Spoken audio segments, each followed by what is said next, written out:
Գտալ բառը շատ կարևոր է։ Այսինքն ներքին զգացողություն ունեցա, որ դիմացինը մարդ է, կապ չունի ով է։ Հրի աչերի համար կարևոր չէ։ Երբեմն մենք զադողություն ենք դնում։ Ոչ, մարդը մնում է մարդ։ Եթե կարող ես օգնել, մի նայ դիմացին գույնը տարբեր է, չգիտեմ ուրիշ ազգության է, օգնելը դա կապ չունի ազգության հետ։ Օգնելն աստվածային է։ Աստվածային է, պետք է օգնես։ Կարող ես օգնել, օգնիր, չես կարող օրհնիր։ Գոնե օրհնիր, ասա Աստված քեզ օրհնի։ Եթե կարող ես օգնել, եթե չես կարող, այդ դեպքում գոնե օրհնություն տուր, մարդուն մի հայիր։ Շատ անգամ լսել եմ, որ այս անօթևաններին օգնելու փոխարեն հայել են եւ շատ վատ բաներ են տեղ ունեցել։ Ինչու հայես, նա էլ մարդ է։ Ճիշտ նույն այս Սամարացին, որը կես հեթանոս էր եւ մարդը չէր պատկերացնում, որ կարող է իրեն օգնի, մարդը մոտեցավ, օգնեց, վերքերը լվաց, մաքրեց, գինի լցրեց վրան, որպեսզի չնայած հակառակ գինին կսկծացում էր, որպեսզի արունը կանի։ Եվ նույնիսկ առավ տարավ, խնդիրը այս է, ոչ միայն օգնեց, որ ոտքի կանի, գրաստի վրա դրեց եւ տարավ հյուրանոց։ Եվ այնտեղ խնամեց եւ շարունակությունը ասում եւ հաջորդ օրը երբ դուրս էր գալիս այնտեղից իջևանա տիրոջը երկու դահեկան հանեց, տվեց եւ ասաց. «Խնամիջ նրան եւ ինչ որ ծախսես դրա վրա, իմ մյուս անգամ գալուստին կփոխհատուցեմ»։ Արդ ըստ քեզ այդ երեքից որ մեկը մերձավորի պես վերաբերվեց նրան, ով ավազակների ձեռքներ ընկել, եւ սա ասաց նա, ով նրան բարիք արեց։ Հիսուս նրան ասաց. «Գնա եւ դու նույն ձևով արա»։ Այս պատվիրանը գնա եւ դու նույն ձևով արա բոլորիս է ուղղված, քանի որ մի բառ օգտագործեցիք, գթա բառ օգտագործեցիք։ Ուրեմն Քրիստոս Մատթեոսի ավետարանի մեջ մի քանի անգամ, մանավանդ Մատթեոս 9-ի մեջ, Ովսե 6:6-ն է մի քանի անգամ մեջբերում ասելով դուք չեք հասկանում այն գրվածքը, որ ասում էր ողորմություն եմ ուզում եւ ոչ թե զոհ։ Այդ գութը ողորմությունը մարդկային սրտի, մարդկային հոգու, մարդկային խեղճմտանքի լավագույն արտահայտությունն է։ Այո, բայց դա գալիս է, ասենք, մարդու ունեցած հավատքից։ Գտալը արդեն հավատքի արտահայտությունն է։ Եվ որ մեկին ուզում ես օգնես, քո հավատքի արտահայտությունն ես ցույց տալիս։ Որտեղ ասացի քիչ առաջ էլ ասի Հակոբոս առաքյալը հավատք առանց գործի մեռած։ Երբեմն լսում եմ որ մարդիկ ասում են ես հավատացյալ եմ, ես եմ անում, այն եմ անում, ես երբեք խոսքին չեմ հավատում։ Փորձում եմ հավատամ, բայց հետո որ գնում եմ իր ընտանիքին այցելության կամ որևէ տեղ իրեն հանդիպում եմ որ պետք ունի ասենք օգնելու կամ ինչ-որ ձևով գործի վերածել իր հավատքը, գործ չկա։ Եվ դա հավատք չի։ Ես նրան հավատացյալ չեմ համարում։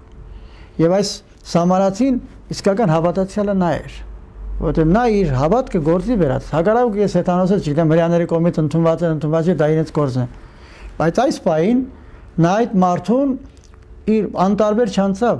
ինչ որ հնարավոր է իր օգնությունը ցույց տվեց։ Ոչ միայն ցույց տվեց, տարավ էլ խնամեց, հյուրանոցը պահեց գիշերը, ով գիտի ամբողջ գիշերը քունը չտարավ եւ նրան խնամեց, որովհետև հիմա վիրավոր էր։ Եվ հաջորդն էլ իր գրպանից վաճառական էր, երևի այդ հյուրանոցում շատ էր գնում գալիս, ով գիտի, հյուրանոցի տերը գիտեր իրեն։ Գումարտվեց եւ ասաց չի հերիքի միս գալիս կտամ քեզ։ Սա գիտես մարդասիրական ամենամեծ ձևն է։ Անշուշտ եւ հետաքրքիր է այս քանի որ կիսամեռ բառը ասեցիք, Նարեկացին նույն այս կիսամեռ հասկացողությունը իրեն է վերագրում, ասելով որ ես կիսամեռ եմ, ոչ ամբողջությամբ կյանքի համար եմ ապրում, ոչ էլ ամբողջությամբ մեղքի համար եմ ապրում։ Կիսամեռ վիճակում եմ։ Եվ սա ուզում եմ հիմա իբրև կամուրջ տեսնել, որ խոսքի սկզբում ասեցի, որ սա ունի իր արտաքին շերտ եւ իր ներքին շերտը։ Եվ այս ներքին շերտը ինձ լավագույնս օգնեց ժամանակին, երբ որ սերտողություն էինք անում Թանգայի եկեղեցում Սուրբ Հովան Ոսկեբերյանի ուրեմն գիրքը Մեկնությունը Մատթեոսի ավետարանի, որտեղ ինքը ամբողջությամբ խորքային լրիվ ուրիշ պատկեր է տալիս Բարի Սամարացու եւ ասում է Բարի Սամարացին ինքը Քրիստոսն է։ Եվ դրա համար այդ հարցումին, երբ որ հարցրեց ով է իմ ընկերը, պատասխանեց թե ես եմ, բայց այնպես որ միայն թե ճիշտ խորամուխ լինող անձը կհասկանա։ Եվ տեսեք, ասում է ինչպես եղավ։ Ման նորից եմ ուզում ընթերցել։ Մի մարդ Երուսաղեմից Երիքով իջավ, եւ սա հստակ ասում ենք Պողոսի աստվածաբանության մեջ, որ երկնային Երուսաղեմ հասկացողությունը կա։ Մարդը անկում ապրեց, Ադամը։ Վերևից իջավ ներքև։ Եվ ընկավ ավազակների ձեռքը, չարի ձեռքն ընկավ ասում։ Մեղանչեց։ Եվ ավազակները մոտենալով նրան նախ եւ առաջ մերկացրեցին աստվածային շնորհից եւ դրա համար մենք հիշում ենք որ ինչ էր լինում երբ որ անառակ որդուն երբ որ բերեց զգեստը հացվեց։ Ուրեմն մեղանչելու հետևանքով մերկացվեց, մերկացնելուց հետո միայն, ասենք Աստվածային շնորհից մերկացվելուց հետո միայն ավազակները որ չարներ, վիրավորում են եւ կիսամեռ են թողում։ Չեն կարողանում սպանել մեղքի մեջ, բայց կիսամեռ վիճակում է ասում են։ Եվ գնում են։ Եվ այստեղ ասում է քահանան եւ Ղևտացին հին օրենքի անձինք էին, որոնք որ կոչված էին իրականում օգնելու, բայց չկարողացան օգնել մարդարարածին։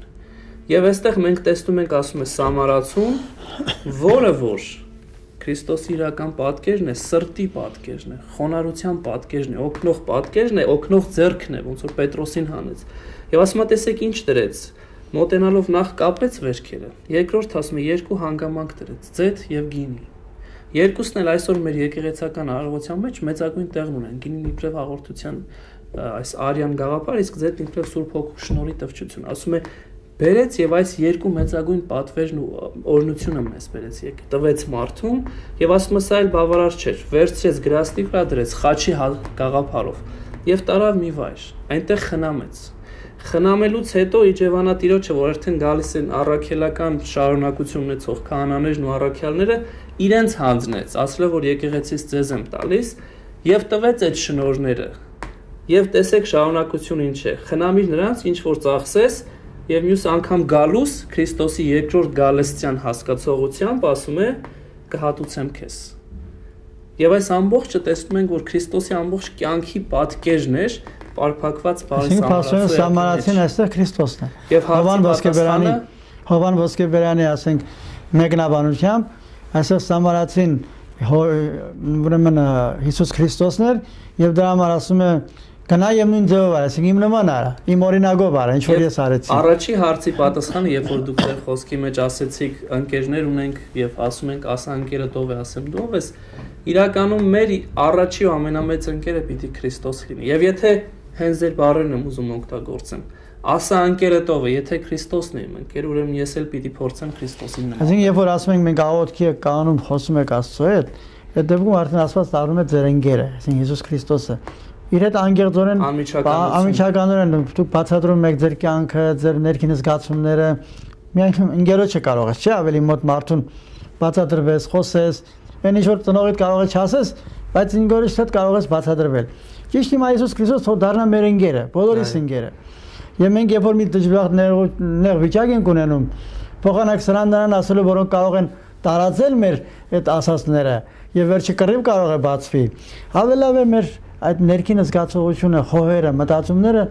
արտահայտենք մեր ընկերոջը Հիսուս Քրիստոսին։ Եվ նա թող դառնա մեր ամենամերձավորը։ Եվ նա չի կարող այս կոմեն կոմտա ընդհանրապես նա պիտի փորձի մեզի օգնի։ Եվ մենք մեր ժողովրդին միշտ խորհուրդ ենք տալիս, որպեսզի այդ հոգևոր կյանքին հետևելով երբեք չանտեսեն աշխարհը, բայց աշխարհը եւ հոգևոր կյանքը միասնաբար շարունակեն իրենց կյանքի ընթացքին տեղ ունենալ։ Ոչ մեկից չենք ասում, որ աշխարհը պետք չի, Աստված ստեղծեց աշխարհի գեղեցկությունները մարդկանց համար, որպեսզի նրանք իշխեն այդ բոլորի վրա։ Բայց դա չի նշանակում, որ